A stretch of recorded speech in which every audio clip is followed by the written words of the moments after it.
Ora, muito boa tarde, seja bem-vindo ao consultório, seja bem-vindo ao nosso programa diário de saúde. Hoje vamos falar de medicina preventiva, como a vacinação, o despiste precoce de cancros e também a promoção de comportamentos saudáveis podem prevenir doenças graves. Depois, abrimos portas deste espaço para que possa aqui, em direto, esclarecer as suas dúvidas relacionadas com medicina geral e familiar. Vamos também falar sobre uma nova petição para incluir o rastreio da imunodeficiência combinada grave no teste do pezinho, uma medida que pode salvar vidas. E para fechar, conhecer um inspirador projeto de intervenção social que promove o envelhecimento ativo entre os idosos, usando a arte e a cultura como ferramenta de inclusão e saúde. Portanto, medicina geral e familiar é a especialidade que está reservada para hoje e para a qual pode ligar para se inscrever e, claro, tem a oportunidade de esclarecer as suas questões. Pode já marcar o número de telefone 22 508 3297. Tem também à sua disposição o nosso endereço de e-mail consultório@portocanal.pt. Pode também enviar a sua questão por escrito, a sua história, também o seu testemunho. Fique connosco para saber mais e cuidar, claro, melhor da sua saúde.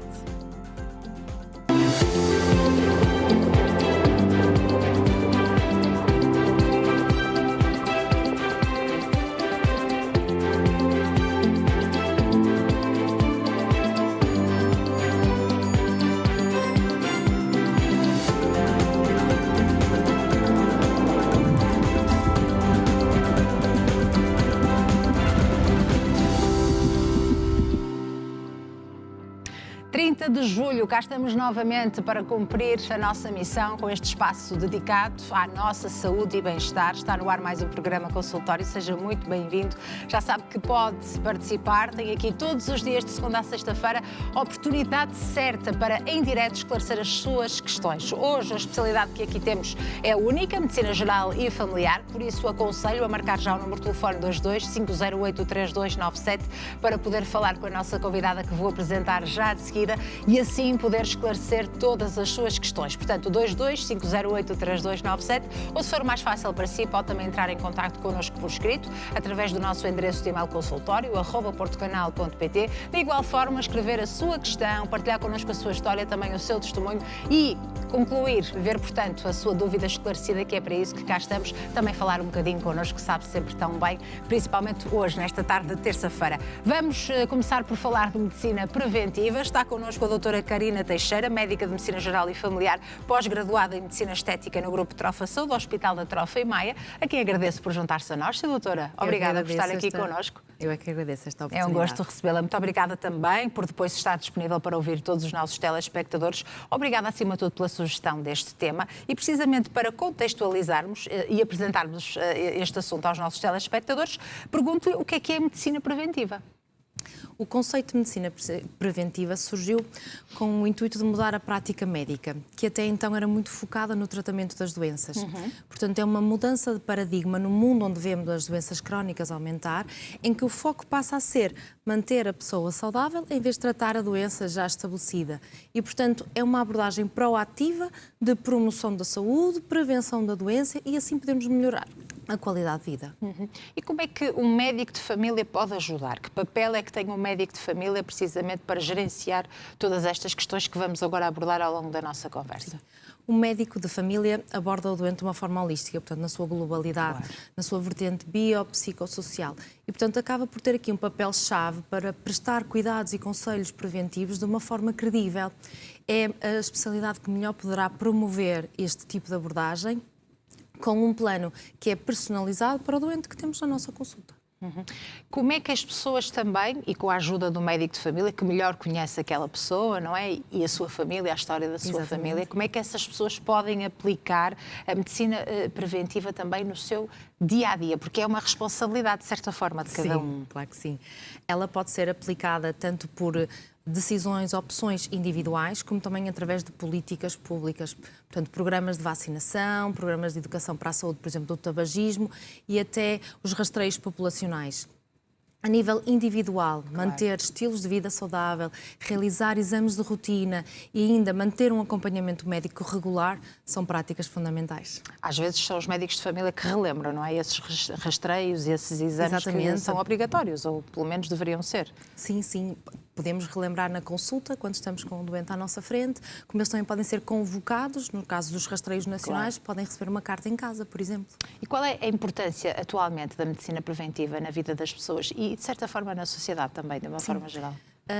Segundo os dados mais recentes, dados de 2022, e penso que vão agora ver no ecrã o gráfico, portanto, nós temos uma esperança média de vida, segundo dados de 2022, que ronda os 82 anos. Mas depois vemos no gráfico, na parte cor-de-rosa, os anos de vida saudável, que ronda ali os 59 anos.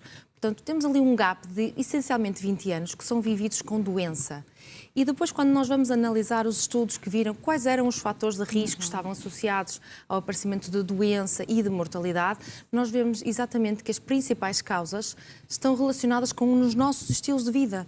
Temos, por exemplo, o aumento do açúcar no sangue, hipertensão, excesso de peso e obesidade, temos também o tabagismo, hábitos alimentares inadequados e também o consumo de álcool. Portanto, estamos a falar de fatores de risco que são modificáveis e que são responsáveis pela perda de anos de vida saudável e de mortalidade. Os nossos estilos de vida são de tal forma importantes que em 2019 foi fundada a Sociedade Portuguesa de Medicina do Estilo de Vida, com o objetivo de ter uma base científica sólida para estas intervenções no estilo de vida. Tem sido difícil manifestar esta intenção e a sua importância, neste caso aos seus doentes, aos doentes que acompanha, por exemplo?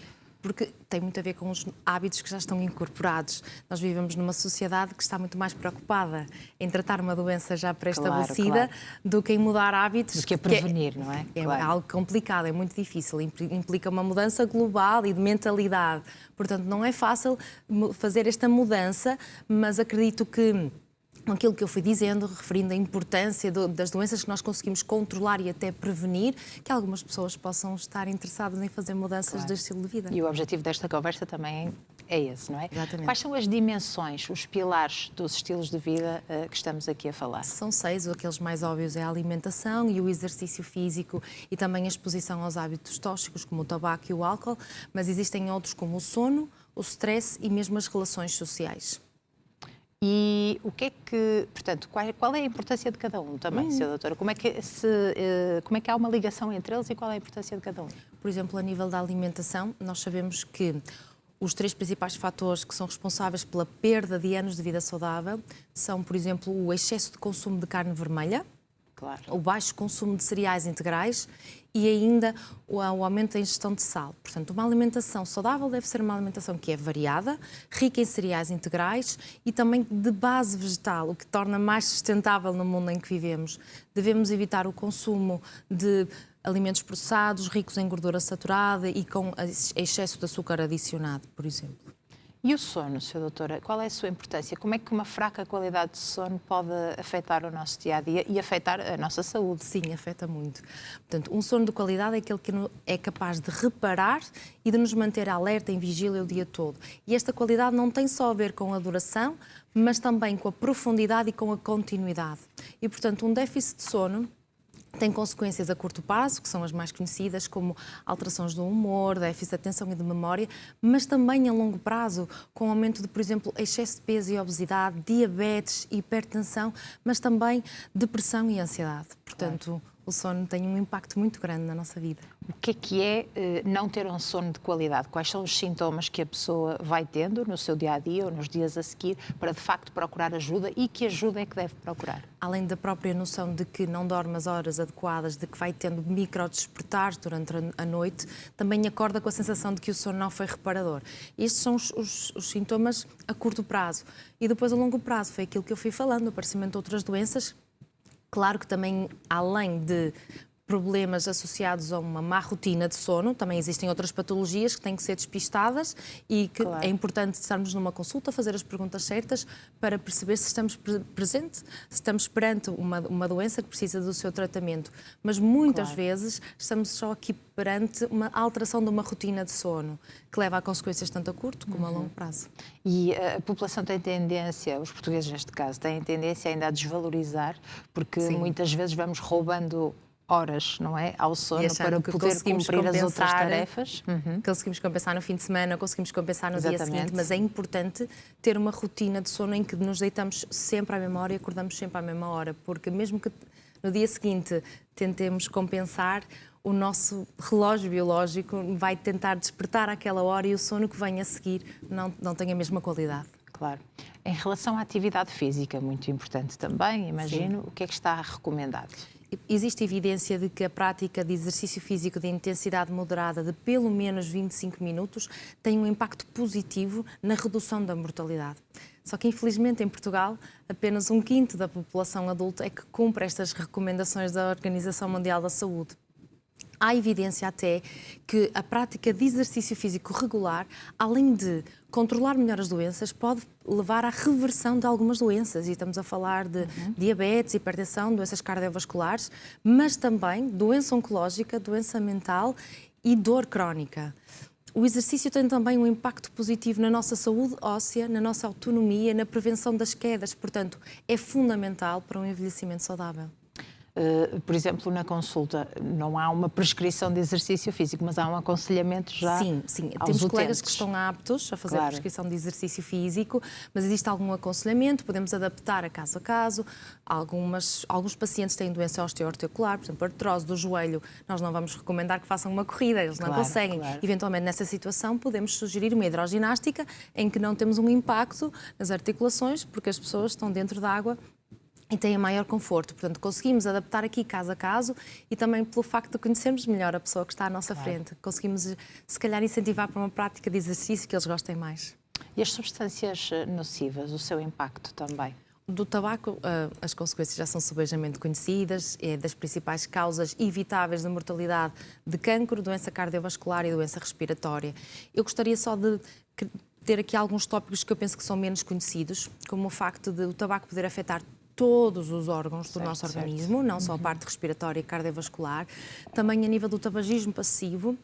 Portanto, as pessoas que convivem com os fumadores, as crianças são as mais afetadas, porque têm um sistema mais frágil, são mais imaturas.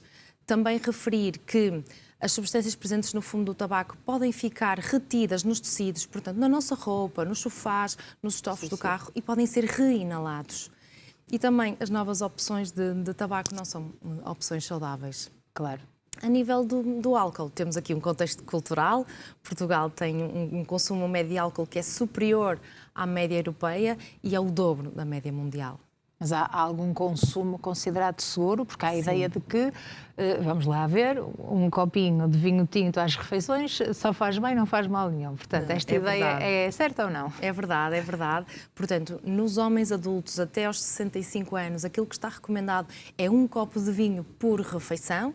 Nos homens com mais de 65 anos e nas mulheres adultas, esta recomendação já desce para metade e é apenas de 1 copo de vinho por dia. Portanto, tem que haver sempre um equilíbrio em tudo. Exatamente, eu acho que em tudo, mesmo na nossa alimentação e no exercício, na nossa vida, acho que o equilíbrio é fundamental. O mesmo acontece, imagino eu, com o stress, que às vezes é um bocadinho mais difícil de equilibrar e de gerir, porque ele está presente em várias horas do nosso dia, não é? E nas nossas tarefas, mas também pode ter um grande impacto na nossa saúde. E tem um grande impacto, não é? Então, nós vivemos numa sociedade muito agitada, em que a sensação do stress pode vir tanto de fatores endógenos, como a nossa personalidade, não é? Mas também de fatores exógenos, como o trânsito ou a pressão laboral. E o stress é percebido pelo nosso organismo como uma situação de ameaça, que não é real, muitas das vezes, nós não estamos em perigo, mas quando o stress se torna crónico, leva à libertação de mediadores, nomeadamente ao cortisol, que vai ter algum impacto na nossa saúde. Estamos a falar de doenças cardiovasculares, diabetes, hipertensão, mas também depressão, ansiedade e ainda a adoção de alguns comportamentos como fumar mais, comer mais e até reagir de forma mais irritada. Claro. E o que é que nós podemos fazer para gerir melhor esse stress, minimizar o stress e o impacto que ele tem na nossa saúde? Existem algumas técnicas, como o caso da autoconsciência e o mindfulness, que permitem trabalhar a nossa inteligência emocional. E existem sociedades que estão especializadas para dar este tipo de apoio. Okay? Tem que ser alguém que esteja habilitado com estas técnicas. Mais uma vez, no caso dos seus utentes, é difícil levar as pessoas a compreender a importância, neste caso do mindfulness, por exemplo, desse autoconhecimento para gerir o stress? Sim, sim.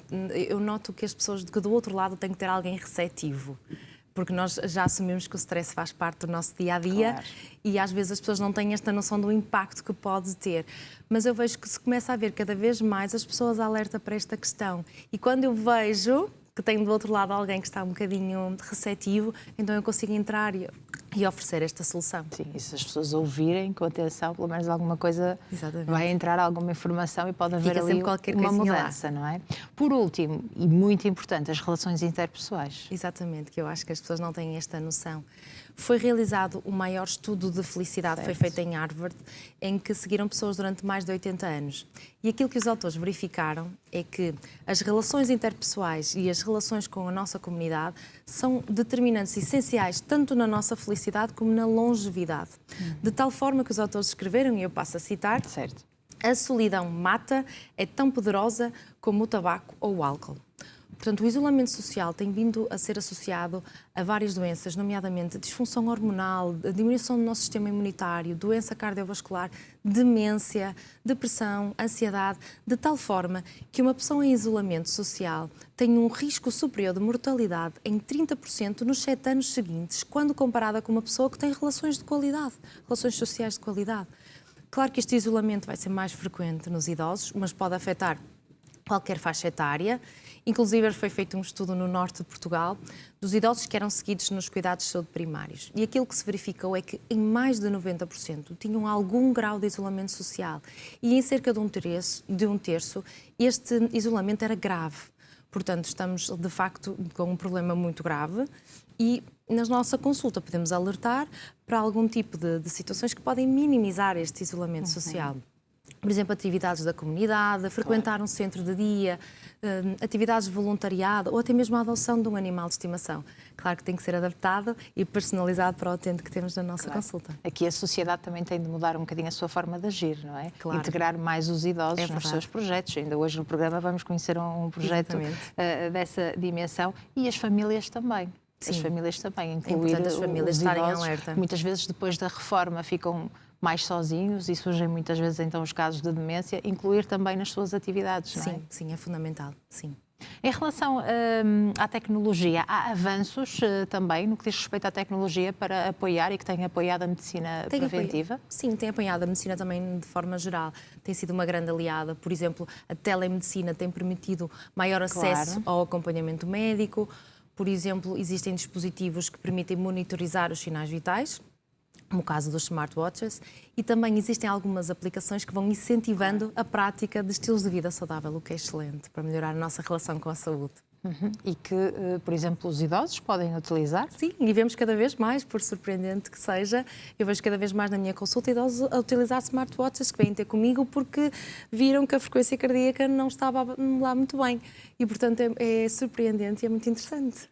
De certa forma, que mensagem eu gostava de passar, Sra. Doutora? Porque a escolha deste tema é para sensibilizar a população para ter mais cuidado com alguns dos tópicos que aqui abordamos? É esse o objetivo? Sim, eu gostaria de enfatizar que a medicina preventiva é um investimento no nosso bem mais precioso, que é a nossa saúde. Existem ainda alguns desafios, nomeadamente a mudança cultural. Nós vivemos numa sociedade que está muito mais valorizada para o tratamento da doença do que propriamente para a sua prevenção. Mas acho que é bom lembrar que mais vale prevenir do que remediar. Sem dúvida. Essa é uma sabedoria popular com muito saber, não é? Passa a expressão também.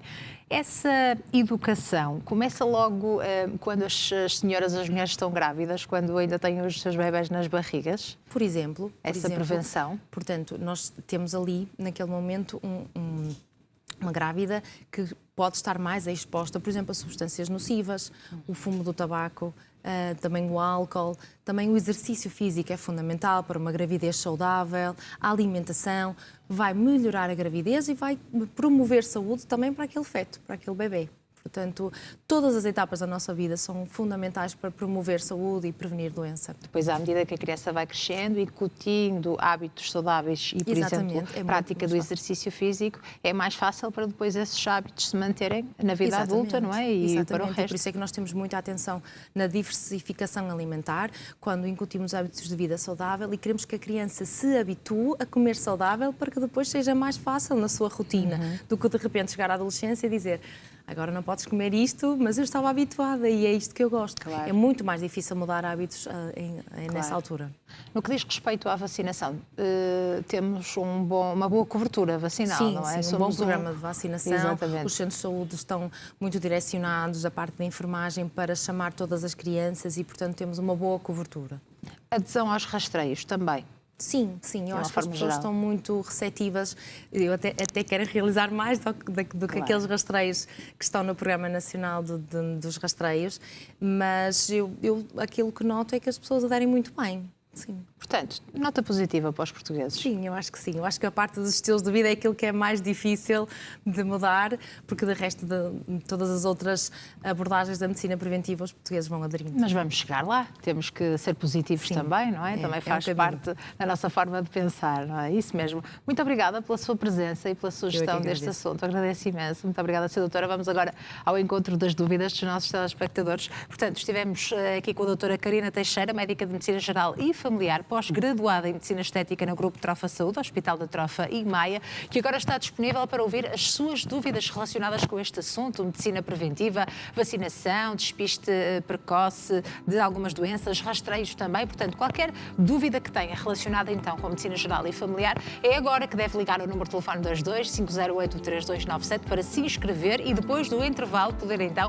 participar em direto e colocar aqui todas as suas questões, ver aqui em direto as suas questões esclarecidas. Mas tem também à sua disposição o nosso endereço de e-mail consultório@portocanal.pt e pode também, por escrito, partilhar connosco toda esta informação, a sua questão, o seu caso, o seu testemunho. Vamos fazer um curtíssimo intervalo e ficamos à sua espera. Até já.